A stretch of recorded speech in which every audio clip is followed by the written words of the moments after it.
Bueno, la verdad es que mi nombre es Héctor Mora, pero todos me dicen Nayo. Hace muchos años, cuando era más joven, me pusieron Nayo. Cuando he pensado en esta palabra, y qué bueno que hoy día no tenemos visita, porque quiero explicar algo que el Señor ha puesto esta palabra para nosotros como iglesia y que tenemos que afirmar, como lo voy a decir aquí, los valores del reino y no la forma, que hoy día se discute la forma y en la farándula se discute la forma y no el fondo, que es Cristo, los principios y sus verdades. Y yo creo que nosotros no podemos caer en eso. Las formas nos han dividido, pero tenemos un mismo apellido, Jesús. Ahí está el EDN en nuestras vidas. Y como tal tenemos que declararlo y expresarlo y testimoniarlo con nuestras vidas. Por eso este gran desafío que tenemos como iglesia de proclamar, de salir, de hablar, eso habla muy bien de lo que este nuevo tiempo que viene para su iglesia, es que tenemos que salir del portón. Amén. Tenemos que ahora salir afuera. Ya hemos engordado demasiado, hemos escuchado muchas palabras y ahora hay que ponerlas en práctica. Y primeramente quisiera comenzar diciendo que esta palabra, esta prédica, esta exhortación, esta reflexión del tiempo de Dios está basada en mi experiencia de casi 11 años en Suecia. Y agradezco al Señor por haber vivido esos años en Suecia, mirando nuestra realidad como iglesia, mirando los tiempos de Dios para su pueblo, y nos damos cuenta que cada vez se desintegra la familia y se desestabiliza una sociedad y también la iglesia. La base de la sociedad y de la iglesia es la familia. Amén. Tuvimos la experiencia y la tristeza de personas, pastores, que hoy día están separados y están recasados. Con esa claridad, con esa, digo yo, falta, hoy día la iglesia está como está y nosotros vamos para allá mismo. Por eso creo que es un llamado de atención este tiempo en que nosotros estamos viviendo, este tiempo difícil. Segundo, quiero afirmar el fundamento de Cristo en nuestra vida para así de esta manera extender el reino de Dios, sea en Suecia, en otra ciudad, lugar o país donde Dios nos envíe. Porque no tan solo es hacer misiones fuera del país, sino también dentro de la ciudad, dentro de nuestro propio país. Y en esto el Señor nos va a mover a familias que quieran abrir obras nuevas en ciudades que aún no hemos alcanzado, en sectores que aún no hemos alcanzado. Y yo creo que este es el desafío. Yo creo que como nunca hoy necesitamos afirmar los valores del reino ante la situación que el mundo vive, el mundo sistema. El sistema nos está llevando a aceptar lo que no acepta Dios. ¿Y qué cosas tendremos algo que decir como iglesia? ¿Tendremos que elevar o levantar nuestra voz para decir lo que está sucediendo? Yo creo que sí, porque no nos afirmamos en nuestros criterios personales, nos afirmamos en la palabra del Señor, en lo que el Señor dice en las Escrituras, en sus principios. Y yo creo que hoy más que nunca hay muchos grupos hermanos que le han torcido la mano al Señor, pero nosotros que tenemos la responsabilidad de la visión, de la verdad que hemos recibido, tenemos que responder frente a esto.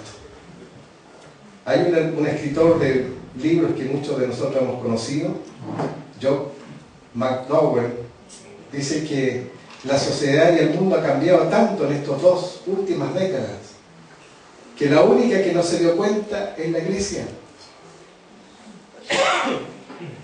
Por ejemplo, la tecnología, las comunicaciones, la educación, las naciones. Por esa razón, muchas veces no apuntamos a lo que Dios quiere que apuntemos. Estamos apuntando a las formas y no al fondo. Y no nos entretengamos en las formas faranduleras que nos están criticando.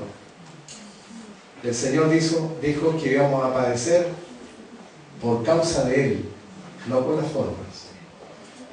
Tercero, que en el calendario de Dios vemos que ha venido en la historia momentos muy importantes.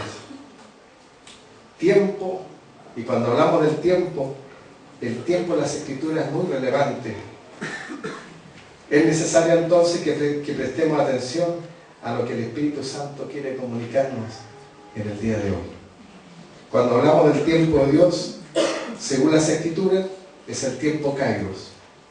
Tiempo Cronos se entiende como mes, año, hora, minuto, segundo. Pero despertemos, animémonos, que este es el tiempo de Dios para nosotros, la iglesia. Conozcamos el tiempo de Dios. En la nueva versión internacional, en Romanos capítulo 13, versículo 11 al 14, dice así: Romanos capítulo 13, versículo 11 al 14. Hagan todo esto, estando conscientes del tiempo en que vivimos, ya que es hora que despierten del sueño, pues nuestra salvación está ahora más cerca que cuando iniciamos, cuando creíamos. La noche está muy avanzada y se acerca el día. Por eso, dejemos a un lado la obra de la oscuridad y pongámonos la armadura de luz. Vivamos decentemente a la luz del día, no en orgías y borracheras, ni en moralidad sexual, libertinaje, ni en disensiones y envidia. Más bien, revístanse del Señor Jesucristo y no se preocupen por satisfacer los deseos de la naturaleza pecaminosa. Una advertencia: andemos como de día, no como de noche, en orgías. Y en fin, innumerables cosas que hoy día nosotros estamos viendo. Pero ¿cómo entonces veremos la manifestación del reino de Dios aquí en la tierra? Es tiempo. En este tiempo, nuestro tiempo se está caracterizando por un despertar en la iglesia en todo el mundo. No es tan solo aquí en Chile, sino en todo el mundo. Es que el Señor de la iglesia se está preocupando de preparar a su novia para el encuentro glorioso. Aleluya. Esta preocupación tiene varias implicancias que tenemos que prestar atención. Primero, la iglesia tiene que llegar a ser lo que el Señor la hizo desde el principio.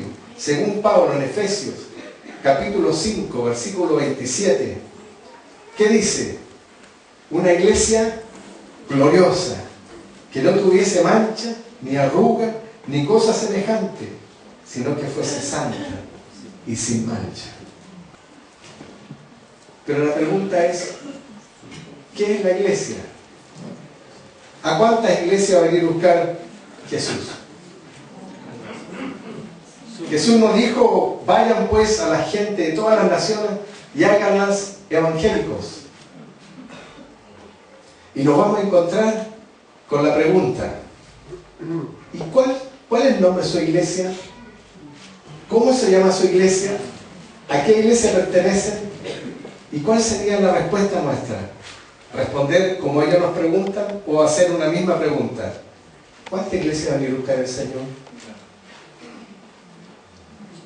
Buena pregunta. ¿A cuántas iglesias van a ir a buscar al Señor? Una sola. Y esa es la iglesia de Jesucristo. A esa pertenezco yo. Es que muchas veces los que traemos trasfondo católico pensamos que la iglesia es el edificio. Pero la iglesia son todos los redimidos por la sangre de Cristo. Y no tan solo redimidos, Yo quiero agregar algo más, sino comprometidos con Él y su reino, y su obra, aleluya. Porque pueden haber muchos redimidos, pero no están. Porque muchos creen que ya del momento en que se entregaron a Cristo, se salvaron. Pero la palabra nos enseña que si no perseveramos hasta el fin, nadie será salvo. Aleluya. Pareciera ser que en el momento no estamos dando o no estamos apuntando a lo que el Señor quiere. En mucho tiempo hemos manejado las cosas en la iglesia con nuestro sentido de organización y excelente criterio, pero aún no estamos haciendo la voluntad de Dios. Yo tuve la experiencia de haber trabajado con los hermanos en Suecia, una infraestructura espectacular. La iglesia es el cuerpo de Cristo, y muchas veces me dijeron, es que esa es cultura chilena. El que nos abrazábamos, nos dábamos un ósculo santo, eso es cultura chilena. El estar en comunión, lo último que nos quedábamos después de la prédica eran los latinos, conversando, tomando café, y afuera nevando, y nosotros ahí de los últimos en irnos. Es que esos son ustedes, esa es cultura chilena. Yo le dije, no, esa es cultura del reino, la comunión.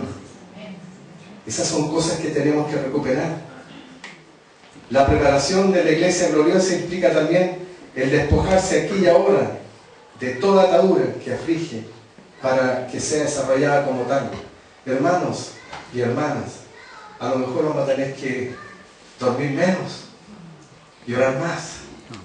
A lo mejor no va a haber tiempo para disfrutar todo el domingo. Como dijo ayer un día, a veces hemos cambiado. Hoy día le damos tanta importancia a la familia que no hay tiempo para ir al culto. Los hijos son un estorbo. No, es que mis hijos, y al final los hijos han dejado de ser una bendición. Han pasado a ser un estorbo. Hermanos, hemos dejado de hacer cosas. Y yo recuerdo a algunos que seguramente van a estar de acuerdo conmigo, cuando mis hijos, en mi caso, estaban pequeños. Muchas veces fuimos a reuniones y a lugares muy lejos, y ahí andábamos con todos ellos, y eran pequeños. Pero hoy día son un estorbo. No puedo ir a la reunión en casa porque mis hijos. Y al final estamos perdiendo la bendición para nuestros hijos. Y yo doy gracias al Señor porque a través de esa instancia de comunión por las casas, mis hijos se hicieron amigos de los hijos de los hermanos, y hoy día siguen en contacto, porque se formó lo mismo que pasó con nosotros los adultos, llegamos a ser amigos. Eso es algo que tenemos que recuperar. Existen las ataduras de la independencia. Se ha acentuado tanto en la iglesia en estos últimos años la libre interpretación de las Escrituras, pero especialmente en este siglo hemos visto con dolor la proliferación de grupos que se denominan independientes, y luego dentro de las mismas congregaciones la gente que se siente independiente. Es como cuando yo digo el riñón y el hígado, ¿podrán estar solos, separados? ¿Podrá este Dios estar solo en un vaso con agua? Porque yo quiero hacerlo a mi manera. Somos miembros del cuerpo de Cristo y no podemos ser independientes. La iglesia no es un club deportivo. La iglesia es el cuerpo de Cristo. Y algunos dicen, me voy porque aquí no hay amor. Por amor, justamente, es que estamos hablando de estas cosas. Porque necesitamos ver lo que Dios ve. Existe la atadura de la forma. ¿Cómo nos ha afectado? ¿Cómo esto nos ha afectado a nosotros? Creemos que hemos elevado el nivel de la doctrina, lo que son las formas distintas de liturgia o interpretación de la manera como realizamos los cultos. Pero nosotros entendemos que el culto es un homenaje, donde yo vengo a rendirle, no me importa el que está a mi lado. Perdone la expresión, si mi hermano tiene una cara larga que le llega al piso, a mí no me importa, yo vengo a alabar al Señor. Y esa debe ser nuestra expresión como iglesia. Y a veces llegamos aquí al culto como si nada. Y decimos, nos vemos el domingo en el culto, como un centro de encuentro. Hermanos, la diferencia de Jesús, nuestro Señor, que Él escucha, Él oye y Él está vivo. Amén. No así cuando se celebró el 20 de agosto, Bernardo Higgins, se le hizo un homenaje, pero ese homenajeado está muerto, no reacciona. Jesús está vivo. Amén. Y vive en ti y vive en mí. ¿Cuántas críticas descalificadoras? Y es muy triste tener que escuchar las guerrillas de repente entre personas que proclaman el mismo Señor. Creo que el enemigo metió aquí, como decimos, la cola muy grande en esto, la descalificación de nuestros hermanos en Cristo. Si somos hijos de Dios, redimidos por la sangre de Jesús, pertenecemos a la misma familia, tenemos que romper con esta atadura. Y mi pregunta es en esta mañana, ¿alguno escogió a su hermano? Yo siempre digo en broma, si yo hubiese tenido que escoger a alguno de mis hermanos, muy pocos habrían quedado. Pero bendito sea el Señor porque Él te escogió. Él me escogió. Por lo tanto, yo no tengo que discriminar a mis hermanos. Hay formas, ¿verdad?, de cómo alabar al Señor, pero son mis hermanos. Y nos vamos a encontrar con esas cosas en la calle, cuando proclamemos y evangelicemos. También la atadura de las mentiras. Incluso hay mentiras teológicas. Hay muchos que proclaman que la iglesia nunca podrá unirse. Ejemplo, ¿de qué iglesia eres tú? Eso no es una proclama de Dios, es una mentira diabólica. Y tenemos que resistirla, porque Jesús oró al Padre de esta manera: Padre, que sean uno, como yo y tú somos uno. La unidad, como dije un domingo atrás, no es una opción que yo tengo que, no, lo estoy pensando, como el bautismo. Es que todavía no es el tiempo, tengo que pensar. No es ni 100, ni 200, ni 300. El bautismo es un mandato. Y la opción no es un mandato de la unidad. Jesús ha declarado que tenemos que ser uno en el Señor. La doctrina, que si vamos a las Escrituras nos damos cuenta que la doctrina es una sola. ¿Amén? Amén. Amén. A veces se nos confunde la teología con la doctrina. Teología se puede elaborar muchas, pero doctrina hay una sola. Es decir, lo que Jesús dejó trazado está claro. Por último, lo que nos une no es la doctrina. ¿Qué nos une? El Señor. Lo que nos une es la persona de Jesús en nuestra vida. Y Él nos dice, en Juan 13, versículo 34 al 35, en esto conoceréis todos que sois mis discípulos, si tuviereis amor los unos por los otros, como yo os he amado. Hermano, son sugerencias. Si tú quieres lo tomas o lo dejas. Pablo nos recomienda que entonces debemos desechar las obras de las tinieblas. ¿Y qué es tiniebla? Todo lo que no es luz. Todo lo que ha afectado a la iglesia ha sido tiniebla. En la iglesia ha habido pecado y no lo hemos denunciado como pecado. Muchas veces se dejan pasar, como por ejemplo el chisme. Otros piensan que la iglesia es un sindicato. Quiero decirles que la iglesia es el cuerpo de Cristo, es la esposa del Cordero y debe ser santa y sin mancha. Al venir el despertar del derramamiento del Espíritu Santo viene también juicio a la casa y el juicio de purificación. Y la iglesia al principio comenzó siendo juzgada de inmediato, como fue en el caso de Ananías y Zafira. Por ejemplo, yo creo que a lo mejor sería un buen negocio tener una funeraria. ¿Por qué? Porque cada domingo muchos de nosotros nos quedamos vivos por mentirosos.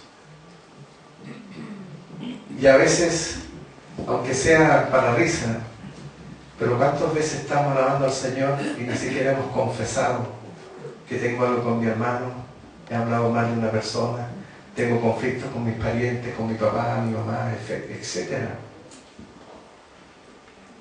Pero tenemos que enfrentar este nuevo día. Primera de Juan 5:7 dice: si andamos en luz, como Él está en luz, tenemos comunión unos con otros, y la sangre de Cristo nos limpia de todo pecado.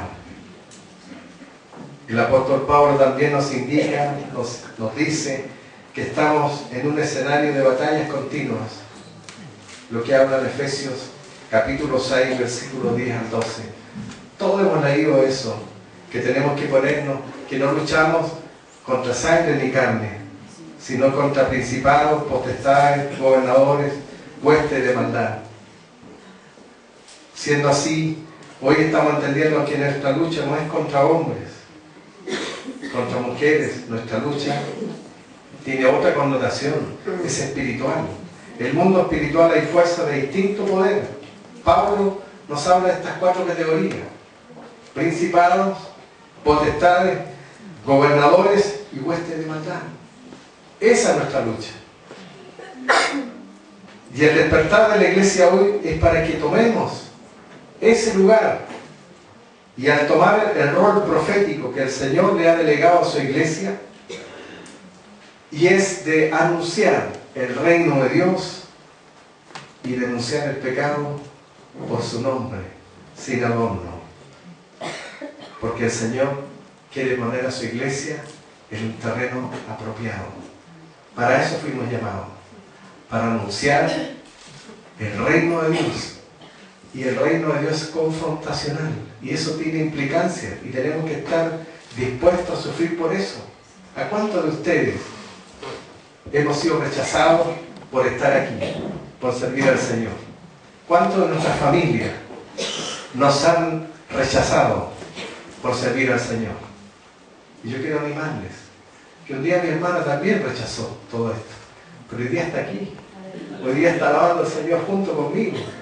Entonces tenemos que tener la esperanza que ellos van a buscar al Señor por mi testimonio, por tu testimonio, por el ejemplo de vida. El despertar de la iglesia hoy tiene que ser que la iglesia tiene que ocupar su lugar, tomar su rol profético, lo que el Señor le encargó. Somos nosotros los que tenemos que denunciar. Somos nosotros los que tenemos que proclamar a Jesús y su reino aquí en la tierra. Hoy se habla mucho de la guerra espiritual. Quiero aclarar esto en un aspecto.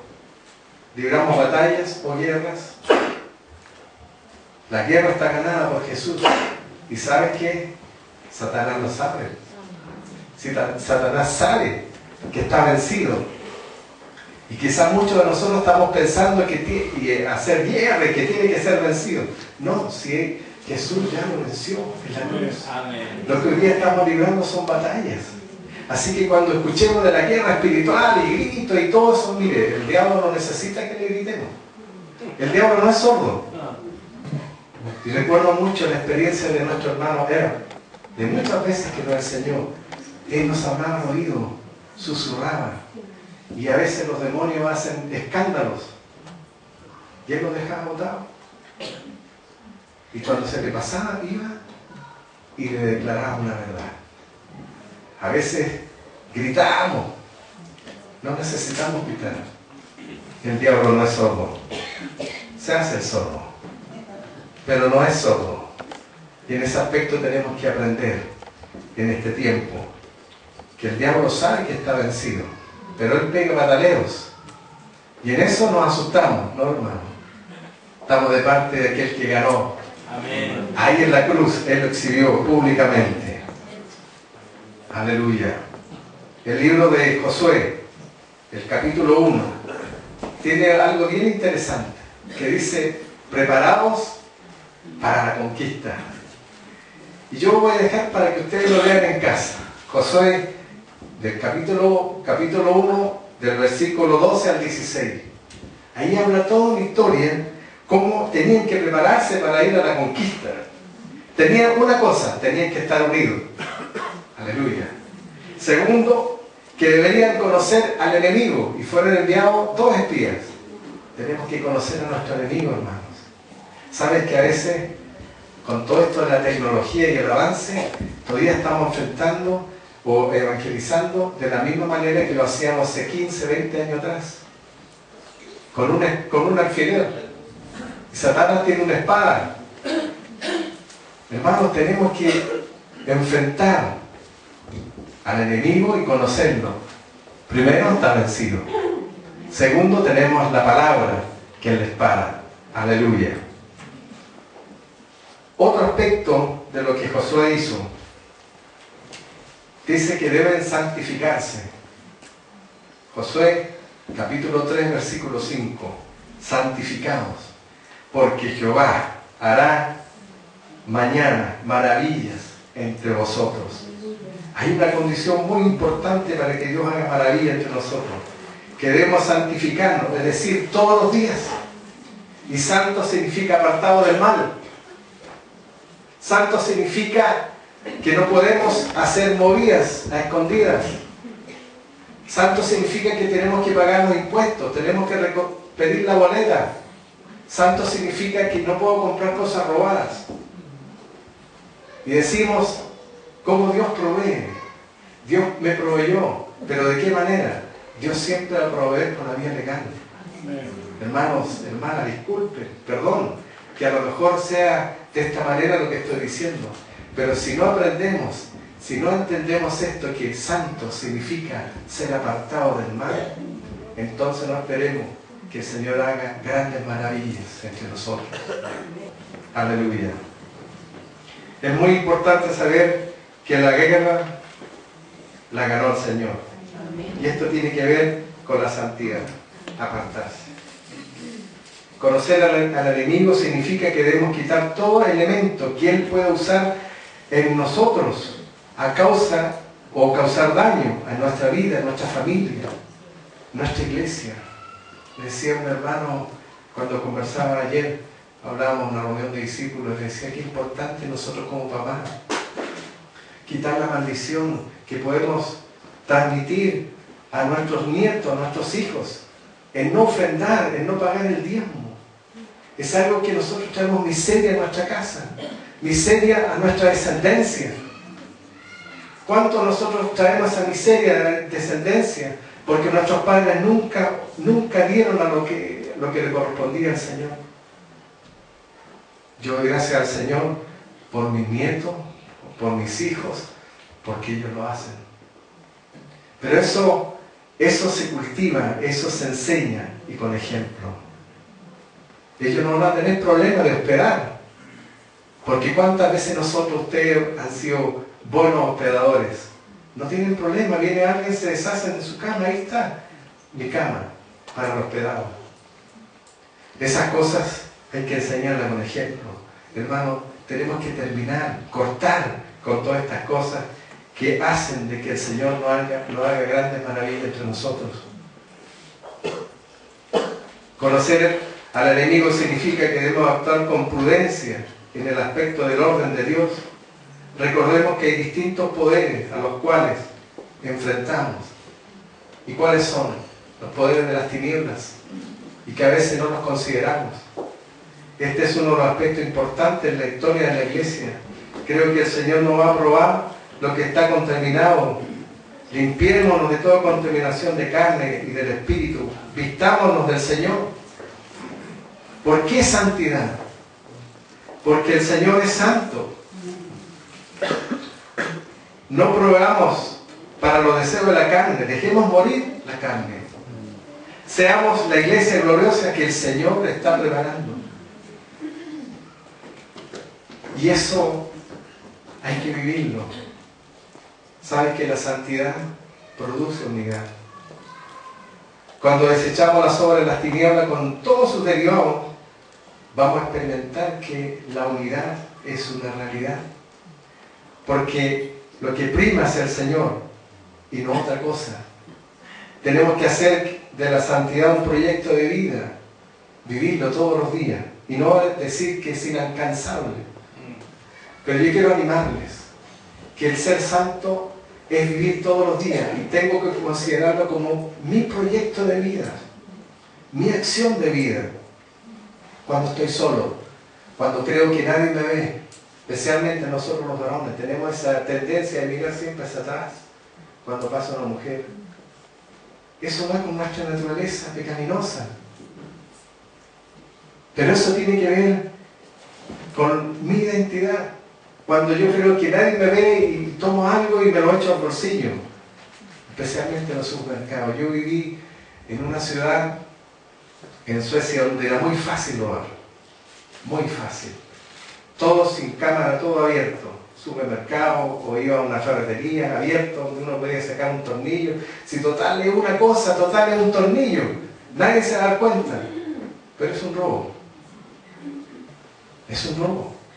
Cuando yo creo que nadie me ve, ahí se hace fuerte mi identidad. Cuando estoy frente a la tentación, frente a la mirada, frente a la mentira, frente al chisme, frente al doble sentido, que me río con todos los demás. Bueno, eso significa ser santo. Si no es otra cosa del otro mundo. Las groserías, el vocabulario que usamos a veces para hablar entre nosotros. O cuando me refiero a mi jefe, etcétera. Hermano, no quiero que nadie se ponga colorado en esta mañana. Pero son los detalles. Eso es el santo. Cuando me hago partícipe también de otras cosas que son ilícitas. Eso significa ser santo. Es que voy a perder el trabajo. Bueno, no importa. ¿Quién te dio el trabajo? El Señor. Por lo tanto, es Él el que te va a cuidar y nos va a cuidar. Somos llamados para ser una familia. Somos llamados a conquistar como una sola iglesia. Usemos las armas de la luz como corresponde. Muchas veces hemos utilizado las armas de Dios, incluso para pelear entre nosotros mismos. No, hermanos. Utilicemos las armas de Dios para vencer al diablo, porque Él está vencido. Aleluya. Pero no peleemos entre nosotros con las escrituras, como muchas veces nos vamos a encontrar con hermanos. Es que nosotros, la comunidad, es que no. Miremos al Señor. ¿Sabes que a lo mejor vamos a tener que decirle, ¿sabes? Tenemos el mismo Señor, oremos. ¿Qué le parece? ¿Qué le parece si oramos por los vecinos de aquí del sector? ¿Usted también quiere que los demás conozcan a Jesús? Sí, yo igual. Por eso estoy aquí. Entonces oremos juntos. Y eso provoca unidad. Entonces, conclusión. Creo que debemos asumir con una actitud de arrepentimiento frente a todos los hechos de la iglesia. El Señor espera nuestra humillación y cambio de actitud. El Señor va a cambiar el curso de la historia. Lo que nosotros llamamos avivamiento no es otra cosa que volver a la normalidad. Hermanos, a veces pensamos que el avivamiento es boche, ruido, salto y todo lo demás. No, es volver a la normalidad, es volver a su palabra, es volver a sus principios. Yo en broma muchas veces le he dicho a los hermanos que el diablo dice de esta manera: salta, danza y canta aquí en el culto de la mañana, pero en la casa mando yo. Que no sea eso nuestra experiencia, sino que aquí, como una vez dije en Suecia, y en la quebrada Gilla, que me interpretaba, me dice, no entiendo qué es la quebrada Gilla. Y me di cuenta que es un término nuestro. Yo le dije, no, lo que quiero decir es que el Señor es aquí y en todas partes el mismo, no cambia. Ese mismo Señor es en Suecia, en la China, en Australia, en Estados Unidos, aquí en Chile, en Santiago. Él es el mismo. Su palabra no cambia. Y no ha cambiado. Hermano, las formas nos han dividido. Y hoy día hay muchos problemas con esto de la farándula y la forma y todo lo demás. No, que no nos entretengamos ni caigamos en lo que el diablo quiere. Entretenido dar vuelta en eso. No. Si estamos siendo aborrecidos por causa del Señor, bendito sea Él. Aleluya. Pero si estamos siendo aborrecidos por mis actitudes, que cuando, voy a tomar el ejemplo nuevamente, que a mí igual me ha pasado, cuando uno va manejando y se atraviesa y uno saca la mano y dice un montón de cosas y le hace así un montón de cosas. Y con esto quiero terminar una experiencia muy triste de un hermano. Estaba en el supermercado y estaba con su carro y se pone otra persona delante de él y se puso a discutir. Yo estaba aquí primero, usted tiene que respetar la fila. La señora le dijo, pero es que yo solamente llevo esto. No, haga la fila como corresponde. Bueno, la señora se sintió muy humillada por esta persona, pero esta persona un día fue invitada al culto y ese hermano estaba alabando al Señor, estaba ministrando, conduciendo la alabanza. Y esa hermana, esa persona que bueno después se convirtió, dijo, ¿y esta persona es la que me trató mal el domingo, o que me trató mal en el supermercado? ¿Qué clase de persona? ¿Dónde estoy? Que no te suceda eso a ti. Que no nos suceda eso. Que uno nunca sabe que esa persona un día puede llegar aquí.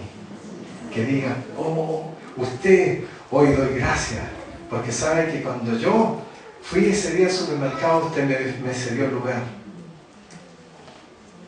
Que seamos conocidos también, como dice la palabra, por las buenas obras. Aleluya.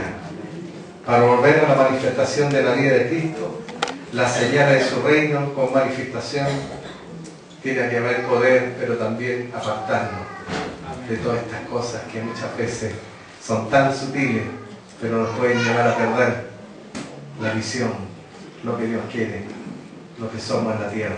Somos representantes, embajadores de Jesús.